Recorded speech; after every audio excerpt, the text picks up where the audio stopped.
Hello दोस्तों, KDS news express पर आज की बड़ी अपडेट। 2022 में भारत की वो 7 उपलब्धियां जिससे देश ही नहीं पूरी दुनिया में बढ़ी है भारत की दाग। हाँ जी दोस्तों, साल 2022 ख़त्म होने में अब चंद दिन ही बचे हैं। वैसे 2022 भारत के लिए काफ़ी अच्छा रहा है। इस साल भारत ने अंतर्राष्ट्रीय स्तर पर कई ऐसी उपलब्धियां हासिल की है जिससे हमारी दाग पूरी दुनिया ने दिखी है। दुनिया की 5वीं सबसे बड़ी अर्थव्यवस्था का तमगा हासिल करना हो या G20 जैसे ताकतवर संगठनों की मेज़बानी करनी हो, भारत ने हर क्षेत्र में अपनी ताकत का लोहा मनवाया है। जानते हैं 2022 में ऐसी ही 7 उपलब्धियों के बारे में जिन्हें जानकर हर भारतीय का सीना गर्व से चौड़ा हो जाएगा। तो दुनिया की 5वीं सबसे बड़ी अर्थव्यवस्था बन गया है भारत। 2022 में भारत ने ब्रिटेन को पीछे छोड़ते हुए दुनिया की 5वीं सबसे बड़ी अर्थव्यवस्था बनने का तमगा हासिल कर लिया है। मार्च तिमाही में भारतीय अर्थव्यवस्था ने $854.7 बिलियन के साथ ही दुनिया की 5वीं सबसे बड़ी अर्थव्यवस्था बन गया है। वहीं ब्रिटेन की अर्थव्यवस्था $816 अरब के स्थान पर 6ठे स्थान पर पहुंच गई है। भारत की इस सफलता के पीछे मोदी सरकार की आर्थिक नीतियों का बड़ा योगदान रहा है। अर्थव्यवस्था के जानकारों का मानना है कि 2027 तक भारत जर्मनी को पीछे छोड़कर दुनिया की चौथी सबसे बड़ी अर्थव्यवस्था बन जाएगा। वहीं दूसरी बात करते हैं अंतरिक्ष में भारत की नई उड़ान। 2022 में भारत ने अंतरिक्ष के क्षेत्र में भी एक लंबी छलांग लगाते हुए दुनिया भर में अलग मुकाम हासिल किया है। 18 नवंबर 2022 को भारतीय अंतरिक्ष अनुसंधान संगठन ने देश का पहला private rocket Vikram S launch किया। हैदराबाद के स्पेस स्टार्टअप के स्थान पर एक प्राइवेट रॉकेट को भारतीय अंतरिक्ष अनुसंधान संगठन के आंध्र प्रदेश स्थित हरिकोटा लॉन्च पैड से छोड़ा गया। इस लॉन्चिंग के बाद भारत अमेरिका, रूस, जापान, चीन और फ्रांस जैसे देशों के क्लब में शामिल हो गया है। वहीं G20 की अध्यक्षता भी भारत ने कर ली है। 2022 में दुनिया की 20 ताकतवर देशों में संगठन G20 की अध्यक्षता भी भारत को मिली है।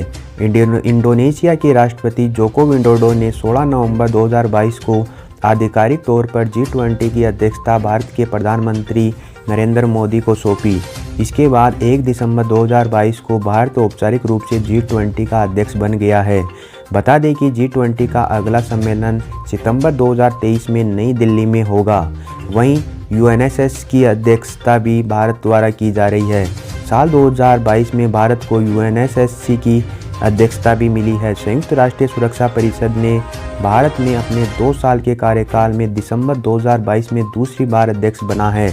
भारत ने 1 दिसंबर 2022 से अगले 1 महीने के लिए UNSC का अध्यक्ष रहेगा। बता दें कि फिलहाल भारत UNSC का अस्थायी सदस्य है। भारत ने जनवरी 2021 में UNSC के एक अस्थायी सदस्य के रूप में अपना 2 साल का कार्यकाल शुरू कर दिया है। वहीं शंघाई सहयोग संगठन SCO की अध्यक्षता भी भारत कर रहा है। 16 सितंबर 2022 में भारत को शंघाई सहयोग संगठन की अध्यक्षता भी मिली है। सितंबर 2022 में समरकंद में SCO की कमान भारत के हाथ लगी है। इसी तरीके से अंतर्राष्ट्रीय संसद ने भी भारत संघ मुक्त व्यापार समझौते को मंजूरी दे दी है। 22 नवंबर 2022 को अंतर्राष्ट्रीय स्तर पर ऑस्ट्रेलियाई संसद ने भारत के साथ फ्री ट्रेड एग्रीमेंट FTA यानी मुक्त व्यापार समझौते को भी मंजूरी दे दी है। इसी के साथ भारत को UNSC CTC की बैठक में भी शामिल होना की सौभाग्य प्राप्त हुआ है। अंतर्राष्ट्रीय संयुक्त राष्ट्र सुरक्षा परिषद की आतंकवाद निरोधी समिति की 2 दिवसीय बैठक के रूप में भारत में जो बैठक हुई, ये बैठक 28 नवंबर को भारत के मुंबई शहर से शुरू हुई और बैठक के दूसरे दिन का सत्र 29 अक्टूबर को नई दिल्ली में हुआ। 2015 के बाद ये पहला मौका है जब संयुक्त राष्ट्र आतंकवाद निरोधक समिति की बैठक न्यूयॉर्क की स्थित मुख्यालय से बाहर भारत में आयोजित की गई है। इसी तरीके से भारत को अभी 2022 में कई उपलब्धियों से नवाजा गया। साथ ही भारत का ये 2022 का साल अच्छा रहा। तो जय हिंद, जय भारत, धन्यवाद।